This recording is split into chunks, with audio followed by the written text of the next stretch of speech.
Simplified physics and mathematics में आप सबका फिर से स्वागत है। ये हमारा मैट्रिसेस का पार्ट 3 है, लेक्चर नंबर 3 जो हम यहाँ पे आज स्टार्ट करने वाले हैं। इससे पहले मैंने लेक्चर 1 और 2 अपलोड कर दिए। अगर आपने वो लेक्चर्स नहीं देखे हैं तो पहले जाके उन लेक्चर्स को कंप्लीट करिए, तभी आपको ये टॉपिक समझ आएगा।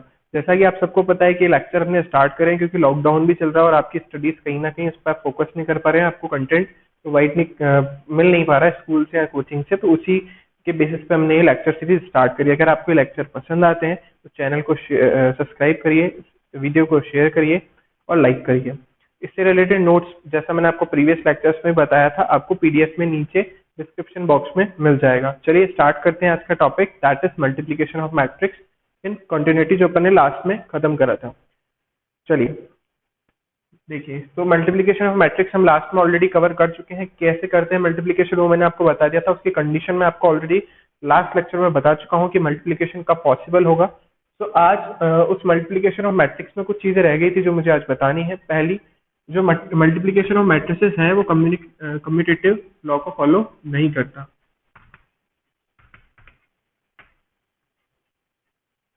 जैसा मैंने आपको पहले भी बताया था, जब मैंने एडिशन ऑफ मैट्रिसेस और सब्ट्रैक्शन ऑफ मैट्रिसेस भी बताया था, तभी मैंने आपको बताया था कम्यूटेटिव लॉ का मतलब क्या होता है। जैसे मैंने आपको इंटीजर में आप सबने पढ़ा है 2 + 3 = क्या होता है, 3 + 2 होता है। तो this is called commutative property. जब हम क्या कर देते हैं, नंबर का फंक्शंस को एक दूसरे से क्या कर देते हैं, चेंज कर देते हैं। तो हमारा जो मल्टीप्लिकेशन है वो कम्यूटेटिव लॉ को फॉलो नहीं करता है। इसका क्या मतलब है, इसका मतलब ये है कि A B is equal to B हो भी सकता है और नहीं भी, दोनों पॉसिबिलिटी, ठीक है। पर हमेशा करे ऐसा जरूरी नहीं है। मोस्टली केसेस में कम्यूटेटिव लॉ को फॉलो नहीं करता। कुछ एक एक्सेप्शंस हो जाते हैं जिसके अंदर कम्यूटेटिव लॉ को फॉलो कर लेता है, बट हम बोलेंगे कि कम्यूटेटिव लॉ को फॉलो कर भी सकता है और नहीं भी कर सकता। अगर हम इसकी डिस्ट्रीब्यूटिव प्रॉपर्टी के बारे में बात करें,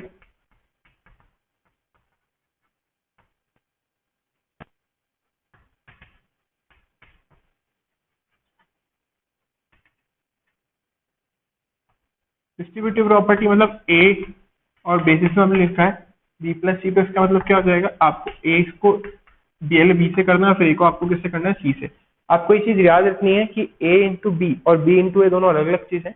अगर आपको ए इंटू बी बोला गया है तो आपको ए इंटू बी ही करना है, बी इंटू ए नहीं करना है, अदरवाइज आपको जो रिजल्ट है वो क्या हो जाएगा, चेंज होके आ जाएगा। एक एग्जाम्पल लेके समझते हैं कि ये कम्यूटेटिव लॉ को फॉलो क्यों नहीं करता। तो देखते हैं इसका एक एग्जाम्पल छोटा सा। जैसे मेरे पास एक मैट्रिक्स है, लेट्स से छोटी सी मैट्रिक्स ले लेते हैं ताकि वेरिफिकेशन हो जाए।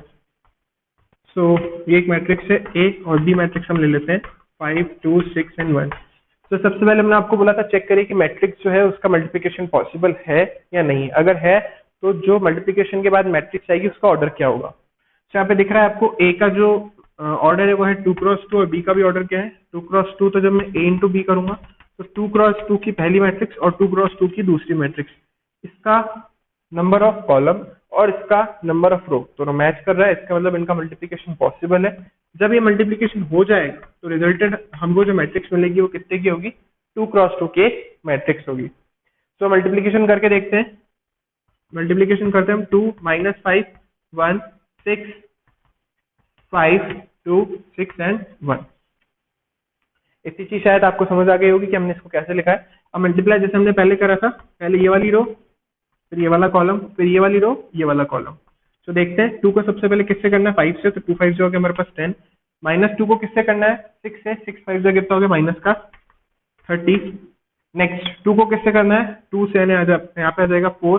-5 को किससे करना है, 1 से, तो यहाँ पे हमारे पास आ जाएगा माइनस का 5।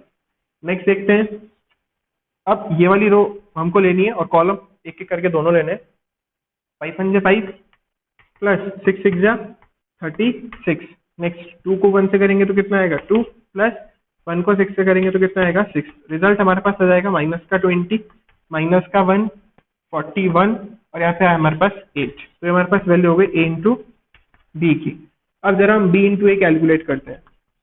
बी मैट्रिक्स हमारे पास हो रही 5 2 6 1 और जो हमारे पास ए मैट्रिक्स है वो हमारे पास 2 -5 1 एंड 6। तो देखिए अब इनको मल्टीप्लाई करते हैं। Same first row first column, first row second column. So 5 को 2 से करेंगे तो 5 2 जो होगा 10, प्लस 2 को 1 से करेंगे तो कितना आएगा 2। नेक्स्ट 5 को -5 से करेंगे तो माइनस का 25, और 2 को 6 से करेंगे तो प्लस का 12। इसके बाद 6 को 2 से करेंगे तो 6 2 जो होगा 12, 1 को 1 से करेंगे तो कितना हो जाएगा 1, 6 को 5 से करेंगे तो माइनस का 30, और 1 को 6 से करेंगे तो कितना हो जाएगा प्लस का 6। सॉल्व करने पे आ रहा है हमारे पास 12 माइनस का 13, 13 और माइनस का 24। As you can see a into B is not equal to B into A. भले दोनों का ऑर्डर सेम है लेकिन कॉरेस्पॉन्डिंग जो एलिमेंट्स है वो इक्वल नहीं है। आई थिंक आप सबको याद होगा, मैंने इक्वालिटी ऑफ मैट्रिक्स में पढ़ाया था। तो मैट्रिक्स तभी इक्वल हो सकते हैं। पहली बात तो जब उनका ऑर्डर सेम है, इनका ऑर्डर सेम है, ये भी एक 2x2 की मैट्रिक्स है और ये भी एक 2x2 की मैट्रिक्स है। इन केस अगर आप ऐसा कोई क्वेश्चन देखते हैं जिनके अंदर उनका पहले ऑर्डर ही मैच नहीं करता, सपोज एक मैट्रिक्स निकलती 3x2 की और ये निकलती लेट्स से 2x3 की, तो पहले आप बोल देते ये दोनों मैट्रिक्स आपस में इक्वल नहीं है। आपको उस केस में मल्टीप्लाई करके देखने की नीड नहीं होती। फॉर एग्जाम्पल आपके पास कोई मैट्रिक्स है ए जो 2x3 की है और बी कोई मैट्रिक्स है वो 3x2 की। अब जब मैं ए इंटू बी करूंगा तो आपको पता है जो रिजल्टेंट मैट्रिक्स है वो कितने की होगी 2x2 की। लेकिन जब मैं बी इंटू ए करूंगा तो क्या होगा 3x2 और 2x3, 2 तो मैच कर रहा है। तो इस बार हमारे को जो मैट्रिक्स मिलेगी वो कैसे मिलेगी 3x3 की। इक्वालिटी ऑफ मैट्रिक्स में हमने पढ़ा था सबसे पहले उनका ऑर्डर ही सेम होना चाहिए, लेकिन यहाँ पे ए बी का ऑर्डर कितना आ रहा है 2x2 और यहाँ पे बी का ऑर्डर कितना आ रहा है 3x3। तो यहाँ पे ऑर्डर क्या है अलग अलग आ गया, तो आपको मल्टीप्लाई करने की नीड नहीं है। आप यहीं पे बोल देंगे कि क्योंकि दोनों मैट्रिक्स का ऑर्डर जो है नहीं है, इसलिए दोनों मैट्रिक्स जो आपस में इक्वल कभी नहीं हो सकती। क्योंकि इस केस में जब मैंने ए बी को मल्टीप्लाई करा तो भी एक 2x2 की मैट्रिक्स मिलेगी, जब बी क्रॉस ए करेंगे तो भी क्या मिलेगा 2x2 की एक मैट्रिक्स मिलेगी। ऑब्वियस है you have to first multiply and check whether the corresponding elements of matrices are equal or not। तो यहाँ पे corresponding elements जो है matrices के वो इक्वल नहीं है, इसका मतलब ये है कि दोनों मैट्रिक्स आपस में इक्वल नहीं होती। फिर समझा रहा हूँ अगर कोई ऐसा केस आ जाता जिसके अंदर हम a इंटू बी करते हैं और b इंटू ए करते हैं और दोनों का ऑर्डर ही अलग अलग आ गया, तो उस केस में आपको आगे प्रोसीड नहीं करना है, वहीं पे आपको लिख देना है because order of both the matrices are not equal, so according to the condition of equality both matrices cannot be equal, that's it। ठीक है, सो आई थिंक इतनी चीज आपको समझ आ गई होगी। डिस्ट्रीब्यूटिव प्रॉपर्टी में भी सेम ही, आपके पास अगर लेट्स से ए बी कोई मैट्रिक्स है, ये देना मैंने ए बी कोई मैट्रिक्स दी, सी मैट्रिक्स और दे देता, तो आप पहले ए बी का प्रोडक्ट करते फिर ए सी का प्रोडक्ट करते, फिर हम दोनों को ऐड करके देखते, तो आपके पास वही रिजल्ट आता जो पहले बी प्लस सी को ऐड करके उसको ए के साथ मल्टीप्लाई करने से आता। सो इस टाइप का क्वेश्चन भी आप इजीली अटेम्प्ट कर सकते हैं। इस टाइप के क्वेश्चन वेरिफिकेशन में आ सकते हैं। एबीसी 3 मैट्रिक्स दी, जैसे इसी क्वेश्चन को हम प्रोसीड करते हैं आगे। सो हमने यहाँ पे प्रूफ तो कर दिया कि ए बी जो बीसी के बी ए के इक्वल नहीं है। इसी क्वेश्चन को आगे प्रोसीड करते हुए लेट्स से ये जो लिखा हुआ है ऊपर, इसको हमको क्या करना है वेरीफाई करना है। ठीक है, सो सी मैट्रिक्स में आपको इस क्वेश्चन में और दे देता हूँ। लेट्स से सी मैट्रिक्स हमारे पास 1 2 0 एंड 1। सो ए बी हमने यहाँ तक निकाल लिया है, हमको क्या निकालना है यहाँ पे ए सी। तो ए सी जब हम निकालेंगे तो वो कितना आ जाएगा हमारे पास, ए सी हमको कैलकुलेट करना है। तो ए सी मैट्रिक्स हमारे पास कितनी आएगी, ए की वैल्यू हमारे पास कितनी है 2 -5 1 6। मैं क्या कर रहा हूँ, यहाँ तक क्वेश्चन खत्म हो गया। मेरे को प्रूफ करना था कि ये जो है कम्यूटेटिव लॉ को फॉलो नहीं करता, तो मैंने ठीक है कम्यूटेटिव लॉ को फॉलो नहीं कर रहा है। अब मैं क्या कर रहा हूँ, मैं जैसे सपोज ये क्वेश्चन दिया हुआ है जिसमें 3 मैट्रिसेस आपको गिवन है और आपको वेरीफाई करके बताना है कि डिस्ट्रीब्यूटिव लॉ को फॉलो करता है। तो हम क्या करेंगे, पहले चाहे तो लेफ्ट हैंड साइड को सॉल्व कर दीजिए, चाहे तो राइट हैंड साइड को सॉल्व कर दीजिए और दोनों को आपस में क्या कर दीजिए इक्वेट कर दीजिए। दोनों इक्वल आ गए तो आपकी वो चीज क्या हो जाएगी, प्रूफ हो जाएगी। सो ए बी ऑलरेडी मैं कैलकुलेट कर चुका हूँ, वहां पे किसकी नीड है और ए सी की, वही मैं कैलकुलेट कर रहा हूँ। तो सी की वैल्यू हमारे पास 1 2 0 एंड 1। सॉल्व करते हैं। अब आप जल्दी करना सीख गए होंगे। 2 को 1 से करेंगे तो 2, -5 को 0 से करा 0, 2 को 2 से करा 4, -5 को 1 से करा -5। नेक्स्ट 1 को 1 से करेंगे 1, 6 को 0 से करेंगे 0, 1 को 2 से करेंगे 2 और 6 को 1 से करेंगे तो 6। से हमारे पास मैट्रिक्स आ गई है। थोड़ा इसको रफ कर देते हैं। सो ये हमारे पास सॉल्व करने पे आ रही है हमारे पास 2 -1 1 एंड 8। सो हमारे पास किसकी वैल्यू हो गई, हमारे पास ए सी की और ए बी की वैल्यू आ गई। Now what we have to do according to RHS. RHS के अकॉर्डिंग इन आरएचएस अपन को क्या करना है, ए बी प्लस ए सी करना है। ए बी की वैल्यू कितनी है, वो ए बी की वैल्यू -20 -1 41 एंड 8, और AC की वैल्यू हमारे पास ये लिखी हुई है 2, थोड़ा इसको नीचे लिख देता हूँ। AB की वैल्यू हमारे पास माइनस का 20, माइनस का 1, 41 एंड 8, प्लस 2, माइनस 1, 1 एंड 8। तो इसको सॉल्व करते हैं हम। ऐड करने के बाद हमारे पास कितना आएगा, माइनस का 18, माइनस का 2, 41 प्लस 1 42, और 8 प्लस 8 हो गया हमारे पास 16। So this is the value of AB plus AC. Now we have to calculate the LHS part. तो LHS part calculate करने के लिए सबसे पहले हमको इसमें क्या सॉल्व करना पड़ेगा। सबसे पहले इस टॉपिक को भी हम रब कर देते क्योंकि हमारा ये टॉपिक अभी स्टार्ट नहीं हो पाया। सो इन LHS, लेट्स से LHS को हम ऊपर सॉल्व कर सकते हैं, हमारे पास इतनी स्पेस है।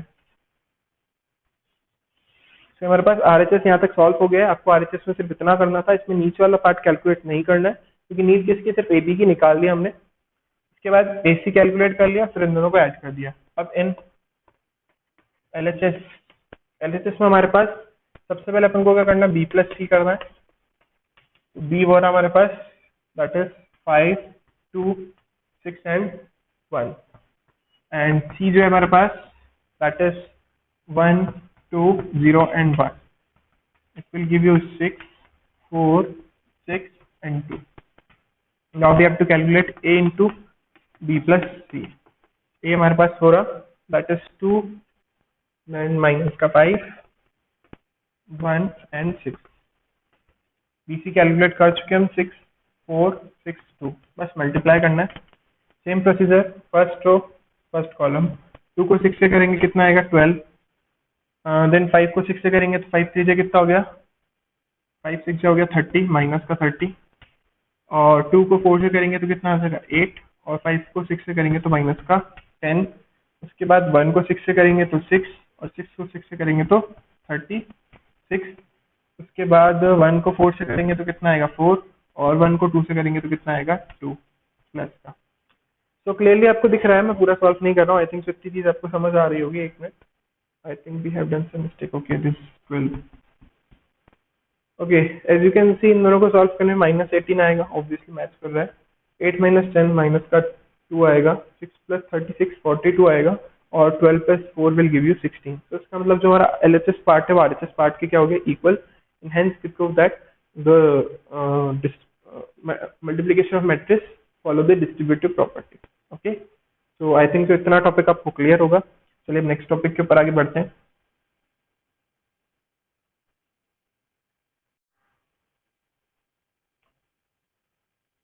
तो मल्टीप्लिकेशन ऑफ मैट्रिक्स में जो हमारा नेक्स्ट टॉपिक रहेगा that is positive integral of a square matrix. इसमें हमको करना क्या है, किसी भी मैट्रिक्स को अगर हम खुद से मल्टीप्लाई करते हैं तो क्या रिजल्ट आएगा वो हम इसके अंदर देखेंगे। तो लेट्स से अगर मैं a को a से मल्टीप्लाई करूंगा तो ऑब्वियस सी बात है it can be written as a square.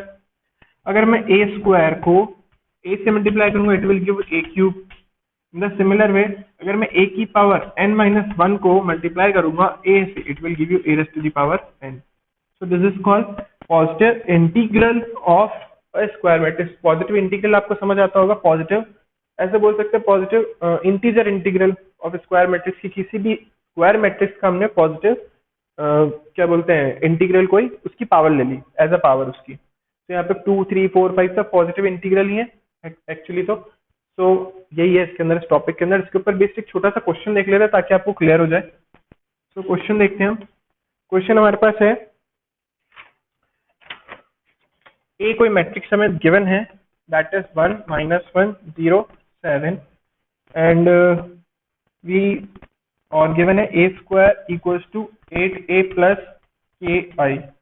What we have to calculate, we have to calculate the value of k।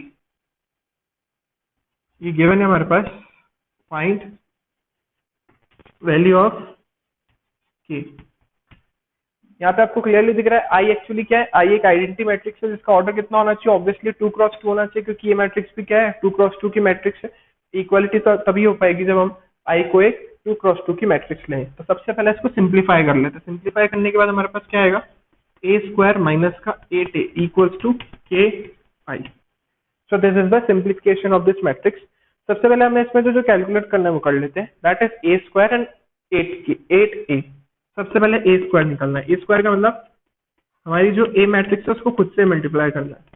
तो ए और खुद से मल्टीप्लाई करने का मतलब है 1 0 -1 एंड 7। चलिए मल्टीप्लाई करते हैं। First row first column, 1 into 1 will give you 1, 0 -1 will give you 0, 1 into 0 will give you 0, 0 into 7 will give you 0, -1 into 1 will give you -1, 7 into -1 will give you -7, -1 into 0 will give you 0, and 7 into 7 will give you 49. So the value of a square will become 1 0 minus of 8 and 49. Now we have to calculate the value of minus 8a. So we will calculate the value of 8a, then we will calculate the value of minus 8a. So 8a will come, 8 को क्या करना है, इन सबसे सीधा सीधा अंदर multiply कर देना है। ये तो सीखा था हमने। 8 इसको 0 से मल्टीप्लाई करेंगे 0 आएगा, इसको इससे करेंगे माइनस का 1 और 7 8 जा 56. So this is the value of 8a. Now we can substitute the value of a square as well as 8a in the equation number 1. So let's say this is our equation number 1, this is our equation number 2, and this is our equation number 3. So put value of a square and 8a in equation number 1. तो equation number 1 में इन दोनों के value को substitute कर देते हैं। ए square के लिए हमारे पास कितनी है, 1 0 minus of 8 49, sorry, minus of 8 0 minus of 8 and 56। इधर हमारे पास आ रहा है k और आइडेंटिटी मैट्रिक्स आपको पता ही होगा क्या होती है, 1 0 0 1, क्योंकि जैसा मैंने आपको बोला मैट्रिक्स कितनी है 2 क्रॉस 2 की है, तो उसकी रिजल्टेंट भी कितनी है 2 क्रॉस 2। लेट्स से अगर आप ए जो है 3 क्रॉस 3 की मैट्रिक्स होती तो हम जो आइडेंटिटी मैट्रिक्स लेते वो भी कैसे लिखते हैं, 3 क्रॉस 3 की लेते हैं। फाइन, सो बस सिंपली सॉल्व करना है हमको। 1 minus 8 है, 8 will give you minus of 7, 0 minus 0 will give you 0, minus 8 minus minus plus 0, 49 minus 56 it will also give you minus 7.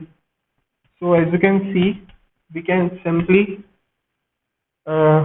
Take out the minus of 7, -7 हम पूरे मैट्रिक्स में से बाहर निकाल सकते हैं, जैसे मल्टीप्लाई हो सकता था वैसे बाहर भी निकल सकता है।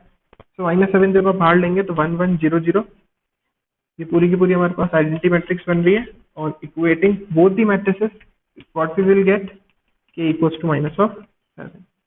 सो in this way we will calculate the value of A square. इससे रिलेटेड कुछ क्वेश्चंस होंगे आपके पास, तो आप इसी तरीके से बहुत इजीली उनको सॉल्व कर सकते हैं। इतनी चीज आई थिंक आपको समझ आ गई होगी, जो कि किसके ऊपर बेस्ड था, positive integral of A square matrix.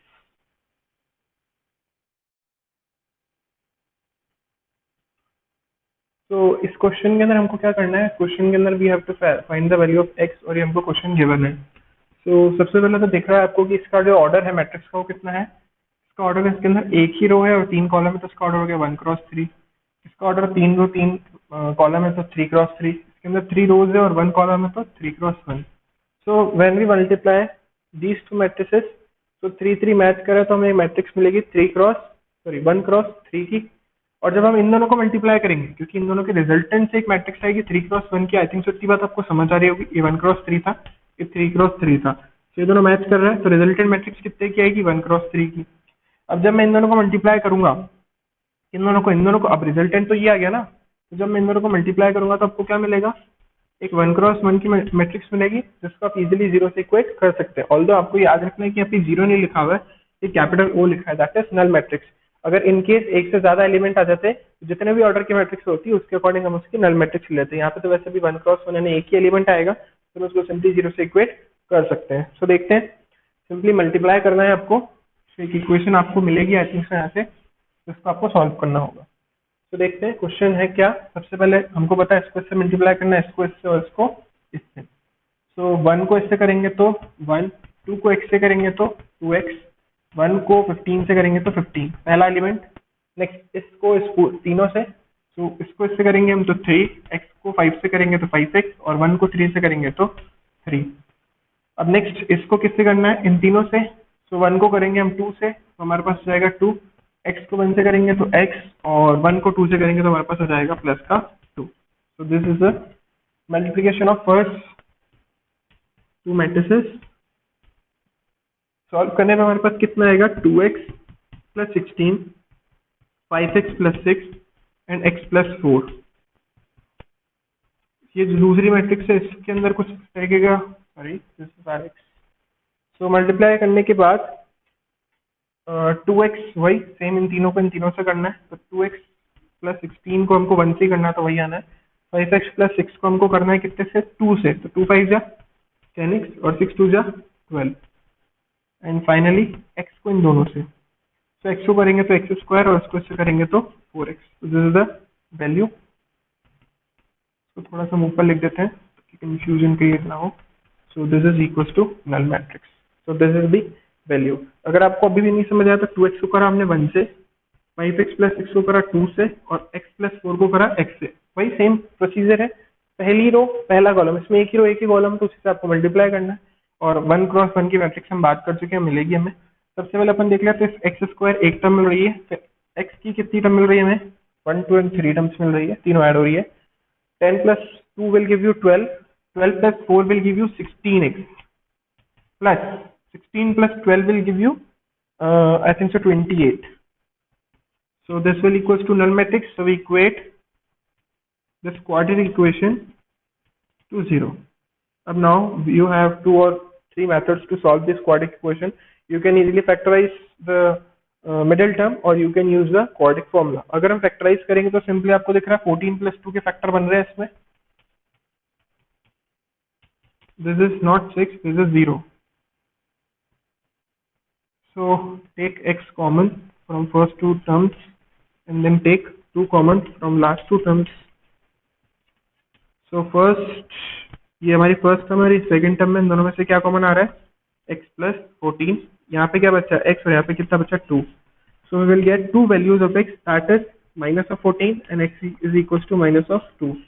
So these are the two possible solution of x. So now the question is which one is the correct answer. इसमें से कौन सा आंसर करेक्ट है. तो क्या हम इसको इसके अंदर पूरा सब्स्टिट्यूट करके देखें. अगर हम इसके अंदर इसको रख के देखेंगे तो आई थिंक सो कोई प्रॉब्लम नहीं आने वाली है. तो दोनों ही आंसर इसके अंदर वैलिड हो जाएंगे. We can write it as answer. Okay fine. So I think so इतना आपको समझ आ गया होगा. तो यहाँ पर हम एनसीईआरटी एक्सरसाइज का क्वेश्चन देखते हैं. 3.2 एक्सरसाइज है, उसमें से मुझे कुछ वर्ड प्रॉब्लम्स मिले. वर्ड प्रॉब्लम्स हम देख रहे हैं यहाँ पे सिर्फ दो बहुत इजी प्रॉब्लम. स्टिल अगर आपको प्रॉब्लम आएगी तो मैं बता देता हूँ. क्वेश्चन बहुत इजी है. सो क्वेश्चन है हमारे पास ये 19 नंबर का क्वेश्चन है. एक वर्ड प्रॉब्लम है. प्रॉब्लम क्या है. A trust fund has rupees 30,000 that must be invested in two different type of bonds. एक ट्रस्ट के पास 30,000 रुपीज है, जिसको उसको दो अलग अलग बॉन्ड्स के अंदर क्या करना है, इन्वेस्ट करना है. The first pays 5% interest per year and the second bond pays 7% interest per year. Using the matrix multiplication, how to divide the rupees 30,000 among the two types of bond if the trust fund must obtain an annual total interest of 1800 and 2000. तो हमारे को क्या बोला उसने, हमको बोला एक fund मतलब कोई एक ट्रस्ट है और ट्रस्ट के पास टोटल कितना अमाउंट है. ट्रस्ट के पास टोटल 30,000 है. ठीक है. और इसको दो अलग अलग जगह इन्वेस्ट करना है. लेट से जो जगह है उसके पास वो है ए और बी, इन दो जगह इसको इन्वेस्ट करना है. जो फर्स्ट जो जगह है यानी ए, वो कितना इंटरेस्ट देती है इसको 5%. या इट इज 5%. एंड जो सेकंड है बी, वो उसको कितना इंटरेस्ट देती है 7%. Now you have to find the amount which is given to the each of these persons, or let's say whatever it is A and B, so that the total interest get from A and B becomes first is 1500, yeah it is 1800 rupees, 1800, and second one is rupees 2000. So let's say हमने ऐसा बोल दिया कि first वाले को आपने कितना दे दिया, एक्स अमाउंट दे दिया, तो ऑब्वियस है सेकंड वाले को आपने कितना दिया होगा 30,000 minus x. Fine. So first वाले ने अमाउंट कितना दिया एक्स, उसने इंटरेस्ट कितना दिया उसका 5% जो भी आया होगा. और 30,000 माइनस एक्स जितना अपन ने अमाउंट दिया है उसका 7% इंटरेस्ट दिया होगा, इन दोनों का कलेक्टिव अमाउंट जो है वो किसकी को लाना चाहिए, 1800 की। तो सिंपल है, आपको बस ये याद रखना है, क्योंकि हमारे पास जो रिजल्टेंट आने वाला है वो सिंगल एलिमेंट आना है, 1x1 की मैट्रिक्स बननी, तो इनके मल्टीप्लिकेशन से भी 1x1 की मैट्रिक्स बननी चाहिए। सो लेट्स से हमने जो अमाउंट दिया है ए और बी को, ए को जो अमाउंट दिया उसको यहाँ लिख देते हैं और बी को हमने जो अमाउंट दिया यहाँ पे लिख दिया। तो ए को अमाउंट कितना दिया एक्स और बी को अमाउंट कितना दिया 30,000 माइनस एक्स। अच्छा, अब जो हमको इंटरेस्ट पे कर रहे हैं दोनों ए और बी मिलाकर के, अब ऑप्शन ये है कि मैं 5% को आपको पता है कैसे लिखना है, 5/100 और 7/100। तो क्या मैं इनको ऐसे लिखूं या फिर मैं इनको ऐसे लिखूं? So this is our problem. तो आपको खुद सोचना पड़ेगा। अब देखिए, जब मैं मल्टीप्लाई करूंगा तो क्या होगा, ये कितने की मैट्रिक्स है, ये एक 1x2 की मैट्रिक्स है और ये कितने की मैट्रिक्स है 1x2। Can you multiply both these matrices? नहीं कर सकते ना, इसका कॉलम और इसका रो मैच नहीं कर रहा। लेकिन अगर मैं इसको देखूं तो ये 2x1 मैट्रिक्स मैच कर रहा है और एक 1x1 की मैट्रिक्स मिल रही है। इसका मतलब हमको ये यूज नहीं करना, हमको क्या यूज करना है, ये वाला। तो जो फर्स्ट वाली मैट्रिक्स है वो तो अमाउंट के लिए बन गई, और जो हम दूसरी मैट्रिक्स बनाएंगे, let's say this that P matrix, this is for amount, और जो Q मैट्रिक्स है वो हमारी इनके इंटरेस्ट परसेंटेज के लिए। तो 5/100 और ये 7/100। ये कौन पे कर रहा है हमारे पास, ए, और ये कौन पे कर रहा है हमारे पास, बी। ये किसके लिए, इंटरेस्ट की। ठीक है। सो अब हमको टोटल इंटरेस्ट निकालना है। Total interest that will equals to P into Q। First वाली जो मैट्रिक्स है that is x into 30,000 minus x, और नेक्स्ट है हमारे पास 5/100 एंड 7/100। आप में से कुछ लोग ऐसा भी कर सकते हैं, हो सकते हैं कुछ लोग जो है क्यू मैट्रिक्स को जो है इस तरीके से लिख दें एज अ रो मैट्रिक्स, और कुछ जो है इस कॉलम वही कॉलम मैट्रिक्स, इसको जो है हमारी जो पी वाली मैट्रिक्स है उसको कैसे लिख दे एज अ कॉलम मैट्रिक्स। मतलब आप इंटरचेंज कर सकते हैं, उससे कोई फर्क नहीं पड़ेगा, रिजल्ट वही आता है। तो जब हम इन दोनों को मल्टीप्लाई करेंगे तो x को इससे करेंगे तो हमारे पास आ जाएगा 5x/100 plus 30,000 minus x into 7/100। So this is the total interest. आपको एक बार इस पूरी वैल्यू को 1800 से और एक बार 2000 से कंपेयर करना, then we will get the value of x, और जो एक्स की वैल्यू आई तो उसको आप 30,000 से माइनस कर देंगे तो बी का अमाउंट आ जाएगा। देखते हैं। सो ए को सॉल्व करने के लिए 5x/100 प्लस इसको अंदर मल्टीप्लाई करिए, 7 3 जा 21, 2 lakh and 10,000 minus 7x/100। First जो पार्ट है that will equals to 1800। So distribute कर सकते हैं हम 21,000 अपॉन 2,10,000 को अगर अपन डिस्ट्रीब्यूट करेंगे तो ये 7x/100 से यहाँ पे आ जाएगा, और यहाँ पे हमारे पास बच जाएगा 2100 that is 2100 that will equals to 1800। ठीक है, इसको वहाँ पे लेके जाएंगे तो हमारे पास हो जाएगा माइनस का 300, और इसको सॉल्व करने पे आएगा माइनस का 2x/100, और x की वैल्यू हमारे पास माइनस से माइनस कैंसिल हो जाएगा, ये हमारे पास हो जाएगा 30,000/2, इट विल गिव यू 15,000। यानी a को कितना दिया गया, 80, a को दिया गया 15,000, और b के लिए हम इसको 30 में से माइनस कर देंगे क्योंकि b के लिए हमने ये लिखा है। तो b के लिए हमारे पास कितना जाएगा 15,000। इस तरीके से हम इसका सेकंड पार्ट भी सॉल्व कर लेते हैं। सेकंड पार्ट हमारे पास क्या है, जो हमारे पास वैल्यू, अच्छा ये वाला पार्ट तो सॉल्व करने पे ये आना है, तो उसको सेम लिख देते हैं, माइनस का 2x/100 और प्लस का 2100 दैट विल इक्वल्स टू 2000। ठीक है, बस हमने ये वाला पार्ट चेंज करा और कुछ नहीं। ये वापस आएगा तो माइनस का 100 और ये माइनस का 2x/100, ये इससे कैंसिल हो गया। 2x इक्वल्स टू हमारे पास हो जाएगा 10,000, तो x के लिए हमारे पास आ जाएगी 5,000। x को कितना पे करा गया है, x को कितना पे करा हमने 5,000, तो यानी b को हमने, a को कितना पे करा हमने 5,000, तो b को कितना करेंगे हम 30 में से माइनस कर दीजिए, इस बार हमारे पास हो जाएगा 25,000। सो this is the answer of this question. I think जितनी बात आपको समझ आ गई होगी, क्वेश्चन काफी इजी था। इसका एक और हम पार्ट सॉल्व कर रहे हैं, एक और क्वेश्चन है वो हम सॉल्व कर रहे हैं, that is quite easy. Question ये है, अ बुक शॉप, तो ये वाला पार्ट पहले हम रख कर देते हैं। ये वाला थोड़ा सा इजी क्वेश्चन है। A bookshop of a particular school has 10 dozen chemistry books, 8 dozen physics books and 10 dozen eco की बुक्स। मैथ्स की तो दी नहीं बेचारे, मैथ्स की बुक में नहीं। 10 डजन जो हमारे पास, वो हमारे पास केमिस्ट्री की बुक,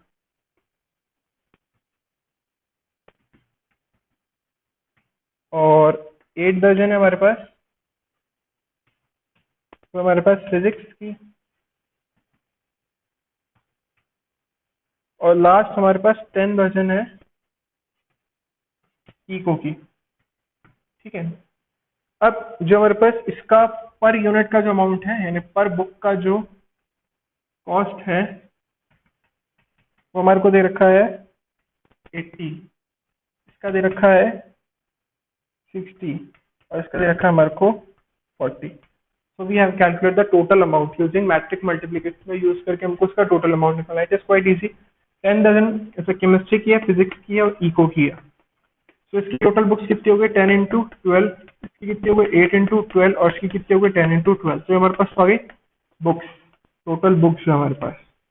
अब प्राइस जो है पर बुक की, price of per book, same question है। इस बार आप वापस एक row matrix, sorry column matrix नहीं बना सकते, तो आपको एक रो मैट्रिक्स बनानी पड़ेगी। रो मैट्रिक्स कैसे? जैसे पहले हमने बनाई थी, दैट इज 80, 60 एंड 40। बस इसको लेट से पी नाम, सॉरी पी तो हम दे चुके हैं, तो इसको ए भी दे दीजिए, इसको बी दे दीजिए। टोटल अमाउंट के लिए ए इंटू बी को मल्टीप्लाई कर दीजिए, you will get your answer. ये हो गया हमारे पास 120, 12 8 96, और ये हमारे पास हो गया अगेन 120। एंड इसको मल्टीप्लाई में करना है 80 से, 60 से और 40 से। सेपरेटली मल्टीप्लाई कर दीजिए। 12 इंटू 8 96, एक और 2 0, प्लस 1 क्रॉस 1 की मैट्रिक्स ही आनी है। नेक्स्ट 96 इंटू 6 ये करना पड़ेगा। 6 6 कितना हो गया? 36, 3 कैरी हो गई, 6 9 जा 54, 54 प्लस 3 57, देन 12 4 जा 48, एंड ये 00। तो सबको ऐड कर दीजिए, you will get the total amount obtain by selling these books. So इस लेक्चर में आज के लिए इतना ही। नेक्स्ट लेक्चर में हम मिलेंगे, जहाँ पे हम बात करेंगे ट्रांसपोज ऑफ मैट्रिक्स, और उससे रिलेटेड जो जितनी भी हमारे पास थ्योरम है बुक्स के अंदर, उसके बारे में बात करेंगे। बस 3 लेक्चर में ही चैप्टर जो है यहाँ पे फिनिश हो जाएगा। Thank you for this lecture, thank you.